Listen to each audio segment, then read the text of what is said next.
യഥാർത്ഥത്തിൽ ഇന്ത്യക്കൊരു ഫിലോസഫി ഇല്ല എന്നുള്ളതാണ് യാഥാർത്ഥ്യം. ഇന്ത്യക്കൊരു ഫിലോസഫി ഒന്നുമില്ല. കാരണം ഫിലോസഫി എന്ന് പറയുന്ന ഒരു ആധുനിക സംജ്ഞയാണ്.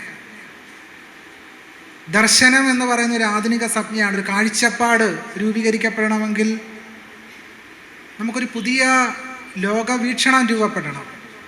അങ്ങനെ നോക്കിയാൽ ഇന്ത്യക്കൊരു സാമൂഹ്യ ദർശനമില്ല.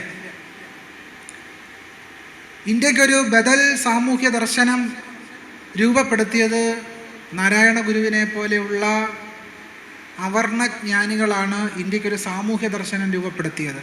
എന്തായിരുന്നു ഇന്ത്യയുടെ സാമൂഹ്യ ദർശനം? കോട്ടാൻകോട്ടിലാണ് സാമൂഹ്യ ദർശനം എന്ന് പറയുന്നത്. അത് ചാതുർവർണ്ണ്യമായിരുന്നു ഇന്ത്യയുടെ ലോകവീക്ഷണം എന്ന് പറയുന്നത്. ഇന്ത്യയിൽ എഴുതപ്പെട്ടിട്ടുള്ള, സംസ്കൃതത്തിൽ രചിക്കപ്പെട്ടുള്ള എല്ലാ ഗ്രന്ഥങ്ങളുടെയും അടിസ്ഥാനപരമായ ലോകവീക്ഷണം ചാതുർവർണ്ണ്യമായിരുന്നു, ബ്രാഹ്മണികമായിരുന്നു. ബ്രാഹ്മണർക്ക് സുഖമെന്നാൽ ലോകത്തിന് മുഴുവൻ സുഖമെന്ന് കരുതപ്പെടുന്ന ഒരു ശ്രേണീകൃതമായ കാഴ്ചപ്പാടാണ് ഇന്ത്യയിലെ എല്ലാ പുരാണങ്ങളിലും, രാമായണത്തിലും, മഹാഭാരതത്തിലും, വേദങ്ങളിലും എല്ലാം നിറഞ്ഞു നിന്നത്.